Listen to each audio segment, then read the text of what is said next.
Story 1. Every night a different person walks down the street and screams for help. We aren't allowed to help them. Looking back, I feel dumb. Completely stupid, actually. I should have known that apartment was far too cheap to be right, even for a studio. I should have known there had to be a catch. The day I moved in was a complete blur. I insisted that no one help me, not wanting to prove any of my family members' suspicions about my character. By late afternoon, all my muscles ached terribly and my head throbbed. I fell back on my bare mattress, staring up at the ceiling fan with glazed-over eyes. I pulled the damp strands of hair from my sweaty forehead, wincing in disgust. Someone knocked on my door, causing me to jump. I cursed under my breath, pushing myself up on my elbows. 2 girls were peeking around my door frame. Foolishly, I had left it wide open, forgetting the old college rule. Only leave your door open if you want to make new friends. And I was not in the mood to make new friends. One of them, an Asian girl with choppy black hair, was grinning at me. The other stood a little further back, fingering a box of Marlboro Reds. "Hey," she said, nodding at me. Her voice was smooth and raspy at the same time.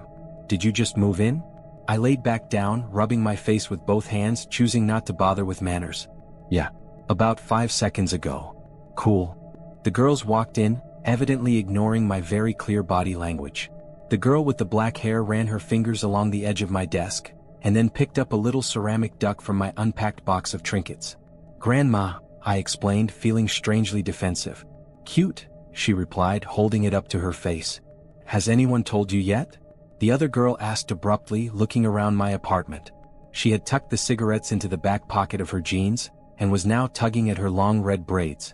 "Jesus, Gianna, give her a second." "Well, she needs to know." "Yeah, but we haven't even asked her name." I blinked at the 2 strangers incredulously. I hadn't even had time to put toilet paper in my bathroom, and here they were, touching my things and talking about me like I wasn't there. I just wanted to take a nap, honestly.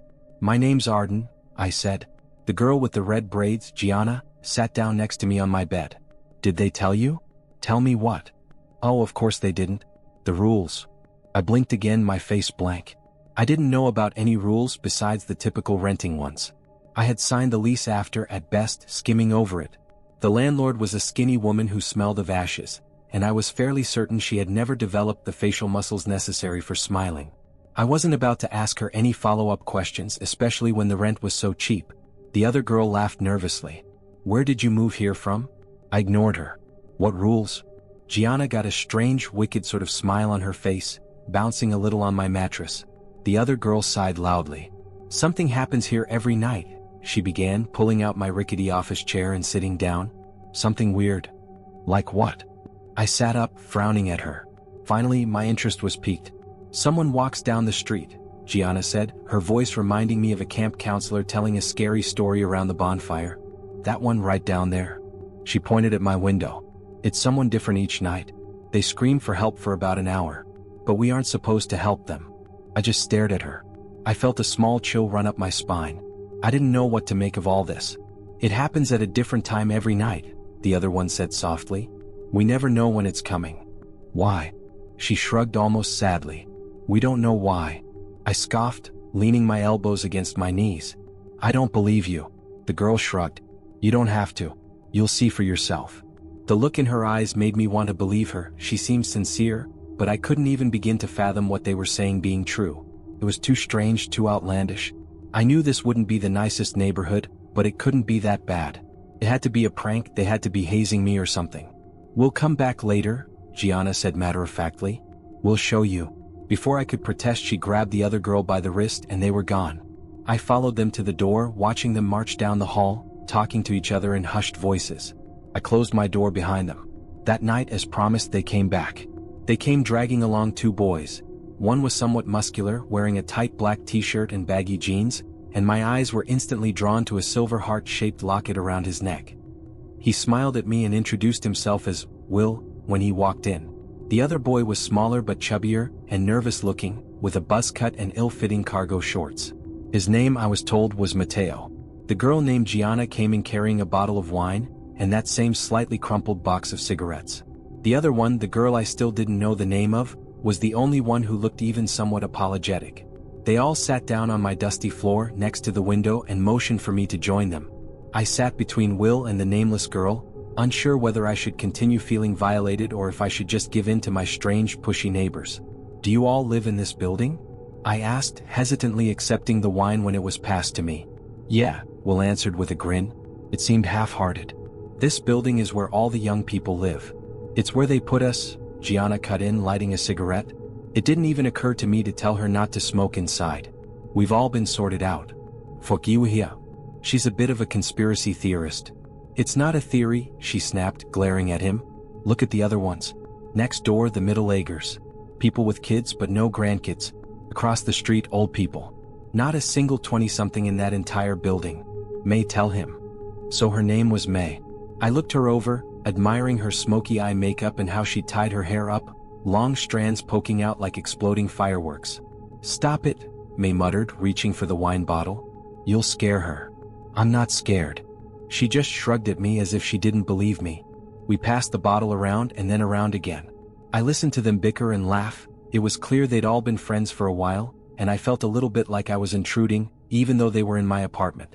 Will asked me if I had gone to college and I told him I did, but I dropped out. They all nodded sympathetically, which made me feel stupid. By midnight I was a little bit buzzed and my guard was beginning to fall. I had to admit it felt good to have friends. I had already mentally resigned myself to a life of solitude at least for a while, but it seemed that might not actually have to be my fate. I laughed at Matteo and Gianna's drunken argument, passing a cigarette back and forth with May, blowing the smoke out of my open window. I had almost completely forgotten why they were all over when it happened. All at once, a blaring alarm came from each of our phones like an Amber Alert. I could hear the sound echo throughout the neighborhood, like an entire chorus of hundreds of phones going off, not just ours. I nearly leapt out of my skin. Not even Gianna laughed. All of them went quiet and they looked at me as I took it out, frowning at the screen. "Do not interfere." "It's coming," Will whispered. He had changed, his eyes almost glassy and his voice soft and shaky. Matteo squeezed his shoulder. I looked at May. Her eyebrows were cinched together in concern, and she was stubbing out our cigarette against the windowsill, shrinking away. There was again that chill. It crept up my back, spreading along my scalp and making me shiver. Something felt deeply, deeply wrong. The others were quiet now, staring silently at the window I was sitting up against. The air felt somehow warmer, like it was buzzing with something, or maybe I was just sweating. We sat there, unmoving for what felt like half an hour. Right as I was getting tempted to ask what was going on, I heard it.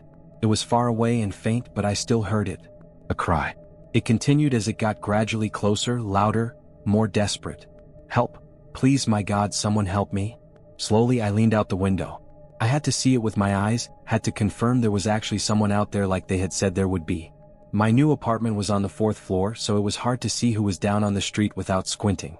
In the flickering streetlights, I could make out the outline of an elderly man. He was hunched over, wandering aimlessly from door to door, wearing only what looked like a hospital gown to cover his pale, broken body. Behind him trailed a path of dripping blood, although I couldn't see where it was coming from. "Please, I'm hit." I looked back at the others, my mouth hanging open. "What is this?" I demanded loudly. "What the hell is this?" May touched my arm, trying to calm me down. I pulled away from her. "Arden, please. We have to help him." "Why can't we help him? He's just an old man." "We can't help him. Trust me." I ignored her, leaning further out the window, prepared to call out to him. Before I could open my mouth, I froze. The man down there was still now, facing our building. His head was tilted upwards and I couldn't see his eyes, but I knew he was looking right at me. I immediately felt cold, like I was plummeting into ice water. "Help me," he whimpered into the silent night air, his voice barely audible. Then he began to scream. That scream wasn't human. Or, at least, not any human I had ever met. It was desperate, agonized. It made my stomach turn and my eyes prick with tears. I couldn't look away. The blood was coming from his arms. Or I should say, his lack of arms. Where his arms should have been, there were only bloody, mangled stumps. They looked fresh. He didn't move other than a shaky sway, and his eyes didn't leave me. His shriek slowly molded into words that I could just barely understand. "Please, please, please, please." May yanked me backwards, away from the window. I landed on my ass and yelped in pain and horror. "What is that thing?" I whispered. I didn't mean to whisper, but that was all that came out. "We don't know," May replied, her eyes trained on Will, who was crying now. Matteo held on to him like he might topple over. "We just know to follow the rules." "What happens if you don't follow the rules?" I asked and immediately regretted it. Will sobbed softly. Outside, the old man wailed. Gianna reached over and pulled the window shut, but it somehow did nothing to muffle the blood-curdling sound. "Do you want to tell her, or should I?" Mateo asked Will. Will just shook his head. He was clutching his locket now, turning the little heart over between his fingers. Mateo sighed and turned towards me. "A couple of months ago, one of them got to Will's girl. Shannon," Gianna butted in. "Her name was Shannon. Sorry? Her name is Shannon." I swallowed, but whatever I did, nothing would force down the lump in my throat. "What happened?" Mateo shook his head. "We don't know, we were all together when the screaming started. Usually we just ignore it now, you know? No use in dwelling on it. But that night we think she saw something different. She started insisting she had to help and she ran outside. We couldn't stop her." He paused, glancing over at Will. He was silent and still. The screaming outside had begun to pass, getting softer as it continued further down the street. "Then what?" He shrugged. "Nothing. She was just gone." I pressed my lips together, trying to process all of this. I really had believed they were messing with me, but I had seen it, I had witnessed it firsthand. And it terrified me. "Why doesn't anyone leave?" He shrugged for a second time.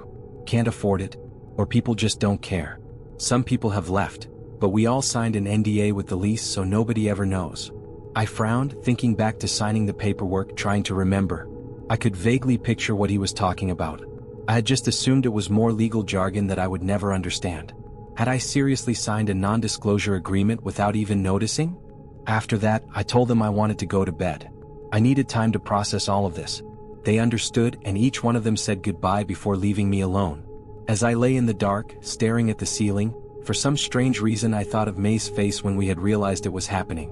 How she'd put out the cigarette and backed away from the window. Eventually, I was able to drift off to sleep. The next few weeks were difficult. I spent more and more time with my new neighbors. I came to find that they were right. I didn't think there was a single person older than 30 in our entire building, but I saw them all the time leaving the one next door. Settling in was difficult. The others seemed so used to it, they cared. Of course it scared them. Especially Will. But you could tell they had been here a while by the way they sighed, closing the blinds and focusing harder on whatever they were doing. Eventually, I began to mimic them. It helped a little bit to pretend it was normal, as strange as that sounds. Moving out wasn't really an option for me anyways. I was a college dropout and I hadn't found a job yet. I was still just getting by on what I had managed to save up. Every night it was someone different. Some were more human, some seemed less.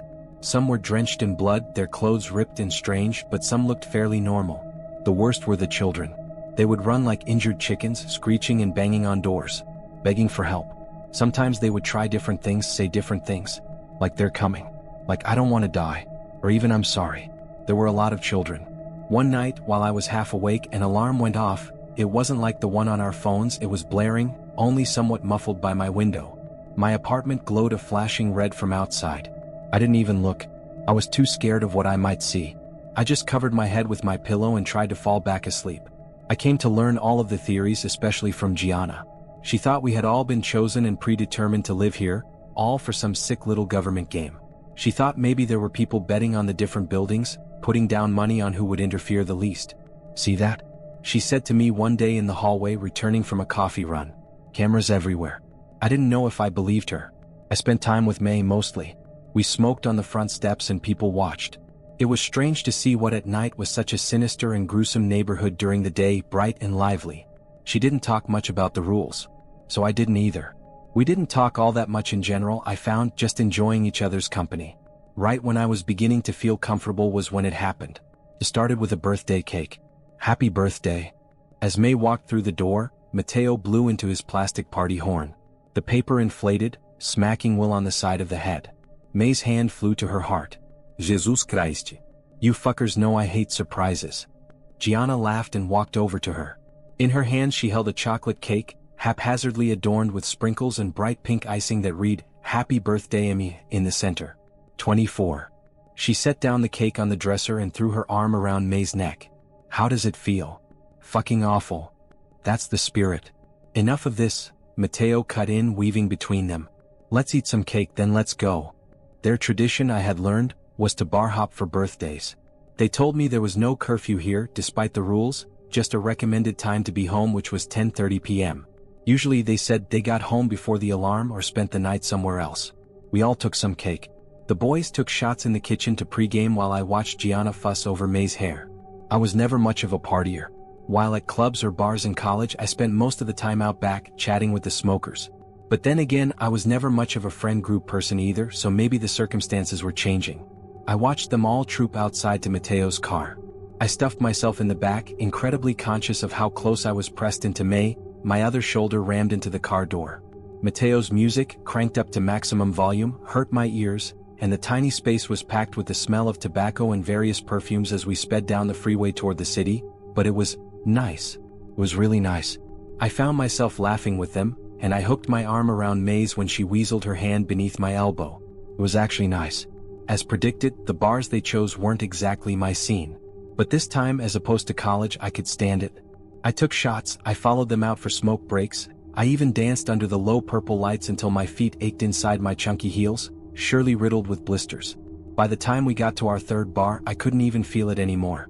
And it was at that third bar that we crammed ourselves into an old photo booth, and Gianna reluctantly offered $5 to the slot, and we laughed, red-faced, into a tiny camera. After the photos spit out into the compartment, the others slid through the red curtains, but before I could follow, May grabbed my wrist. She held me back, sliding her long baby blue nails up my wrist. I shivered. "You never gave me a birthday present," she whispered, and I could feel her breath on my face. If I was wearing my glasses, they would have been fogging up. Yeah, well, I didn't get to finish my quip before she kissed me. It was nice. And then it wasn't. "Hey," Will called out to me, squeezing through a crowd of men wearing tattered leather jackets to get to me. "Arden, where's everybody else?" I blinked, looking around. I could have sworn they had been right there a second ago, but now none of them were anywhere to be found. I shrugged. "Dunno. Why, what's up?" He finally broke free from the swaying mass and I got a better look at him. He looked worried. His face was flushed and I could see a few drops of sweat creeping out from his hairline. He took his phone out of his pocket and held it out to me. First I saw his home screen. It was him next to a girl with strawberry blonde hair, both clutching beer bottles and grinning widely at the camera. Then I looked where he actually wanted me to. The time. 1:47 nachts. "It's getting late," he narrated. "Can we find the others and get going?" I understood then. He was worried. It was past 1 a.m. and no alarm yet. It was later than usual. The bars would start closing soon. He wanted to get back before it happened. Will and I weaved through the crowd. I was pretty buzzed and I realized I was having a hard time moving my feet right, which made me feel embarrassed. I hadn't even had that much to drink. Was I that much of a lightweight? We found them outside, chain smoking. Will explained the situation while I swayed. The drive back was strangely tense. Mateo's music was turned down, and there wasn't any joking or boisterous gossiping like there had been on the way out. We all felt it, it didn't need to be said, something was off. Will drove fast, almost reckless. In the dark, May took my hand. Just as he was careening around the last corner, and we could almost make out the shape of our apartment building down the street, it happened. All of our phones went off at once. Gianna let out a small shriek from the other side of the back seat. "Do not interfere." Mateo turned back towards us, pressing his finger to his lips. Had this ever happened before? By their reactions, I didn't think so. It was different when it came when I was in my bedroom, when I could just shut the curtains and put my headphones on. I felt so small and helpless then, like I was gazing into the maw of something incomprehensibly beyond my understanding. I felt like we were all flies and this neighborhood right now was the spider's web. We drove slowly now, maybe 5 miles an hour.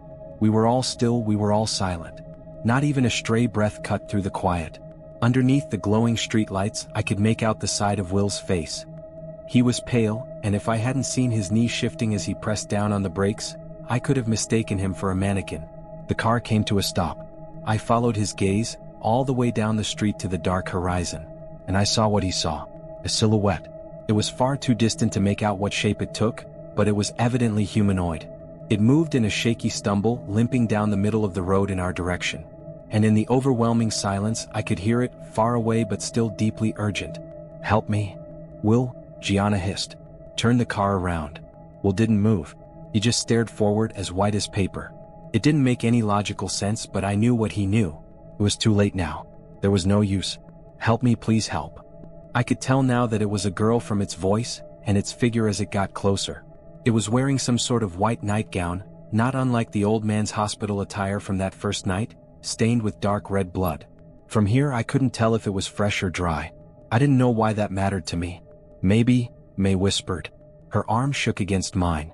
"Maybe if we're quiet and we duck down, it won't see us." Deep down it felt as hopeless as turning around had felt, but it seemed reasonable. I nodded and did as she suggested, crouching behind the passenger seat, my knees throbbing from the strange angle I'd bent myself into. We all did it except for Will. He didn't move. He still just looked. When he finally spoke, I could barely hear him, it was so weak. Shannon. The word hung in the air, heavy with implication. Mateo was the one to break the silence. What? Shannon, he repeated, finally turning to look at his friend. That's Shannon. I peered over the seat in front of me, squinting my eyes. The human-like thing was getting closer, and now I could make out strawberry blonde hair, round face, short legs. The girl from Will's phone lock screen. The girl who had disappeared. Shannon. May gasped next to me. Dude, Mateo said slowly, his words crumbling as soon as they left his mouth. I know what you're thinking, dude. Do not get out of this car. Will didn't even seem like he was with us anymore. He was in shock, I think, looking back. I have to help her, he insisted, right as another sickening cry rang out. Help me. Help me please, someone, it hurts. It was getting far too close to us for comfort, but it still didn't seem to notice the car. Its cries became more and more desperate as they got louder. I have to help her, Will repeated, and a bit of life had returned to his face.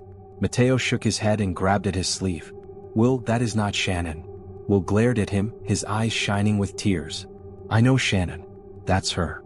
I know you do, dude, and I know you miss her, but please don't do this. Their voices were getting louder and more distraught, and I felt May press into my side, trembling like a leaf. Gianna was whimpering, but I couldn't see her from my position. The thing was almost to our car when it stopped. She turned her head left, then right, almost like she was sniffing the air. The boys stopped arguing. I felt like my heart would burst out of my chest. I could see Shannon's face now, and I realized why she hadn't seen us. The girl's face was streaked with gore, and it looked like her eyes had been scooped out with a melon spoon. She cried, drool pouring from her slackened mouth, but no tears could come. It happened too quickly. None of us could stop him. Will violently ripped his arm away from Mateo, fumbling for the handle to the car door. Gianna screamed. Mateo tried to slam down on the lock, but he missed, and Will managed to get the door open before he could try again. He stumbled onto the asphalt and hit the ground with a soft crunch. The thing turned her head and began to scream, but instead of charging at Will, she backed away. She held her arms out in front of her like something might attack her, whipping her head around wildly. An alarm went off like the one I had heard that one night, but far more unbearable now that I was in it. The streetlights lining either side of the street switched to a flashing red, and Mateo threw himself into the driver's seat, the tires screeching as he peeled away. Gianna was screaming at him, pleading with him to go back. May was weeping into her hands. I didn't move, didn't make a sound. I didn't understand. As we sped away, I looked back. I couldn't help it. I saw the flash of some sort of van in the blinding red light, pulling around the corner. Then nothing. That was a week or two ago. I don't know. I've been having a hard time keeping track of time. None of us have spoken much since that night. We tried the police, of course, but as you could assume, nothing came of it. I think whatever this is far larger than we know. I don't know if it's some kind of experiment or just a sick game, but I'm going to move back into my parents' house next week, despite all their berating, and then figure out what to do from there. I don't know if that was really Shannon that we saw that night, or if it was something else, and I don't know which is worse. All I know is that last night, I heard Will's voice outside my window, crying, pleading for help. I didn't interfere.